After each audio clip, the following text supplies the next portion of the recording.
సవరణ కోసము 9వ షెడ్యూల్ కోసం పోతాయి. అవన్నీ పక్కదారి పట్టించి ఇష్యూ డైవర్ట్ చేసి పెంచాలనే చిత్తశుద్ధి ప్రభుత్వానికి ఉంటే ఖచ్చితంగా మీరు జీవో ఇవ్వాలి. జీవోను ఛాలెంజ్ చేస్తే మీరు కొట్లాడతారు, మేము కొట్లాడతాము, అన్ని పార్టీలు కూడా కొట్లాడతాయి. ఇది ప్రజా ఉద్యమంగా మారిపోతుంది. ఇష్యూ మీ మీద ఎందుకు బదనాం చేసుకుంటారు? మీరు నిజంగా పెంచాలంటే ఇప్పుడు మీ మీద బదనాం ఉంది. మీరు చిత్తశుద్ధి లేదు ప్రభుత్వానికి. మీకు వెన్సిది జీవో తీసి 42% ఎన్నికలకు పోతే మీ మీద బ్లేమ్ ఉండదు.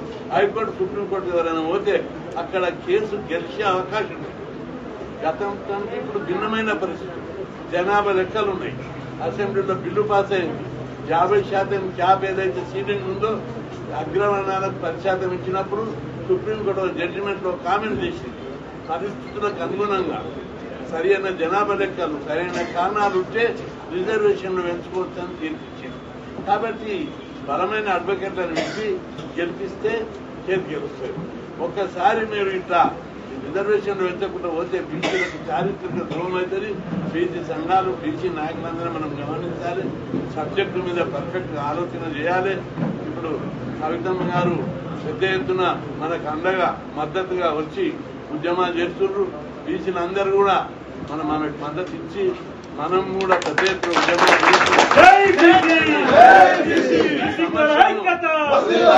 ఈ సమస్యను ప్రజా ఉద్యమంగా మార్చవలసినటువంటి అవసరం. ప్రజా ఉద్యమంగా మార్చకపోతే బీసీలు చారిత్రకంగా చాలా అన్యాయానికి గురవుతారు. ఇక ముందు కోర్టులు, ప్రభుత్వాలు అన్ని కూడా బీసీలకు వ్యతిరేకంగా నిర్ణయాలు తీసుకునే ప్రమాదం. కాబట్టి బీసీలు జాగ్రత్తగా, ఇదొక చారిత్రక సందర్భం వచ్చింది. ఈ సందర్భం లోపల మనం కరెక్ట్ గా నిలబడి పోరాడకపోతే భవిష్యత్తులో మన తరాలందరికీ అన్యాయం జరుగుతుంది. ఇప్పటికే 76 ఏళ్ల నుంచి అన్యాయం జరుగుతూ వచ్చాయి. కోర్టు తీర్పులు అన్యాయం చేశాయి, కేంద్ర ప్రభుత్వాలు అన్యాయం చేశారు. ఇప్పుడు అవకాశం వచ్చింది. రాష్ట్రంలో బీసీవాదం బలంగా ఉంది. ఇట్లాంటి సందర్భంలో కుల సంఘాలు, బీసీ సంఘాలు, బీసీ నాయకులు అందరూ కూడా కలిసికట్టుగా మీరు అందరూ కుల సంఘాలు కానీ, బీసీ సంఘాలు కానీ, బీసీ నాయకులు పార్టీ ఉన్నా, పార్టీ బయట ఉన్నా, ఇందులో చారిత్రక సందర్భం వచ్చింది. ఇప్పుడు కనుక మనం కమిట్మెంట్ తో నిలబడకపోతే, పోరాడకపోతే ఇది భవిష్యత్తులో పెద్ద ప్రమాదము. ఈ 42% కాదు కదా, ఇప్పుడు ఈ రిజర్వేషన్, పునర్ రిజర్వేషన్ కూడా ఇంకా తగ్గే ప్రమాదం. ఎందుకంటే జనాభా ప్రకారము ఎస్టీల జనాభా 10%. ఇప్పుడు ఎస్టీ రిజర్వేషన్లు 6% నుంచి 10కి పెరుగుతాయి. ఎస్సీల జనాభా 15 నుంచి జనాభా ప్రకారం 18కి పెరుగుతాయి. ఇంకా బీసీలు తగ్గే అవకాశం ఉంది. 50% సీలింగ్ కోర్టు తీర్పుడానికి. అందుకే ఒకసారి తాడో పేడ తెలుసుకోవాల్సిన అవసరం ఏర్పడ్డది. కమిట్మెంట్ తోటి ప్రభుత్వం నాయకుల మీద, సంఘాల మీద బుద్ధ జరగడానికి ప్రయత్నిస్తుంది. వాళ్ళ పార్టీ ఉన్నతో మీరు ఎదుర్కొందని చెప్తుంది. అందరికీ నేను విజ్ఞప్తి చేస్తున్నా, మంచి మనసుతోటి ఆలోచించండి, పాజిటివ్ గా ఆలోచించండి. ఎట్లయితే ఈ కులాల రిజర్వేషన్లు పెంచుతారు చూడండి. ఈ ఒట్టిగా డైవర్ట్ పాలిటిక్స్ లో ఇరుక్కొని పరిశాన్ అయ్యి జాతి ద్రోహంకు పాల్పడొద్దని ఇప్పుడు కవితమ్మ గారు వచ్చారు. ఆమె బీసీ కాకపోయినా బీసీలకు అవుట్ రైట్ గా కమిట్మెంట్ తోటి వస్తుంది. మనం మద్దతు మనం కూడా, మీరు కూడా ఎక్కడికక్కడ కుల సంఘాల పరంగా, బీసీ సంఘాల పరంగా తెగించి పోరాడాలి. గతం లోపల మండల్ కమిషన్ అప్పుడు రిజర్వేషన్ల మీద సుప్రీంకోర్టు స్టే ఇచ్చింది. అప్పుడు పెద్ద ఎత్తున 2 సార్లు రాష్ట్ర బంద్ జరిపాము. దాని ప్రభావం సుప్రీంకోర్టు మీద ఉండేది. 2001లో మనం అప్పుడు కూడా పెద్ద ఎత్తున సుప్రీంకోర్టు విద్యాసంస్థల రిజర్వేషన్ పెడితే స్టే ఇచ్చింది. అప్పుడు పెద్ద ఎత్తున కేసీఆర్ గారు, తెలుగుదేశం చంద్రబాబు గారు అందరూ రైల్వే రోడ్డు జరిపి రాష్ట్ర బంద్ జరిపితే సుప్రీంకోర్టు, కేంద్ర ప్రభుత్వం దిగొచ్చి రిజర్వేషన్ పెట్టారు. ఎప్పుడే కానీ ఏ చరిత్ర సందర్భంలో కోర్టులు, ప్రభుత్వాలు మనకు అనుకూలమైన నిర్ణయాలు రావాలంటే తప్పనిసరిగా పెద్ద ఎత్తున మనం చేయవలసినటువంటి అవసరం ఉంది. ఉద్యమాన్ని చేయకపోతే బీసీలు రైలు రోకలు చేయకపోయినా, రస్తా రోకలు చేయకపోయినా, ఏ ఉద్యమాలు బలమైన ఉద్యమాలు చేస్తే ఆ ఉద్యమం ఎవరి కోసం చేస్తుంది? మన కోసం చేస్తుంది. ఈ ఉద్యమాన్ని విస్తరింపజేయవలసిన బాధ్యత అందరి మీద ఉంది.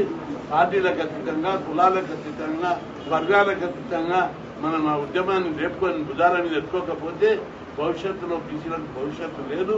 కాబట్టి సోదరులందరూ ప్రతి ఉద్యమాన్ని మనం అందరం భుజాన్ని ఎత్తుకొని పోరాడాలి, అవకాశాన్ని వినియోగించుకోవాలి.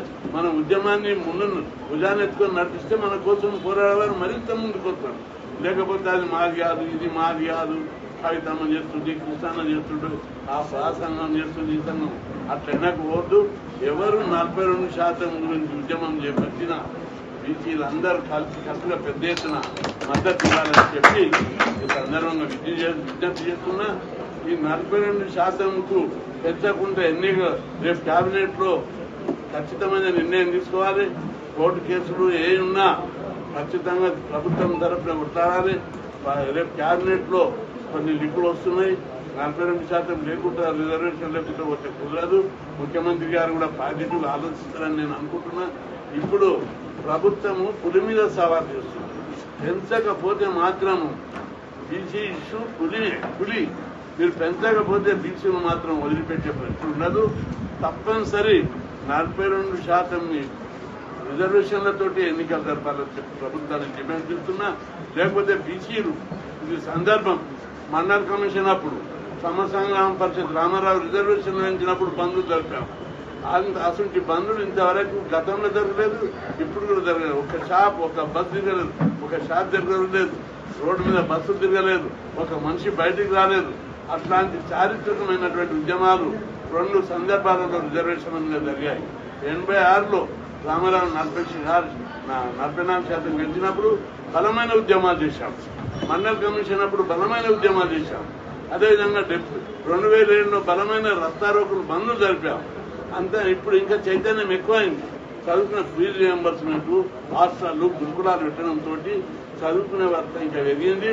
కాబట్టి చదువుకున్న ప్రతి యువకుడు మీరందరూ మన మోరల్, సామాజిక, నైతిక బాధ్యతగా గుర్తెరిగి ఈ ఉద్యమంలో పాల్గొనడానికి మీ సోషల్ మీడియాలో, మీ సెల్ ఫోన్లలో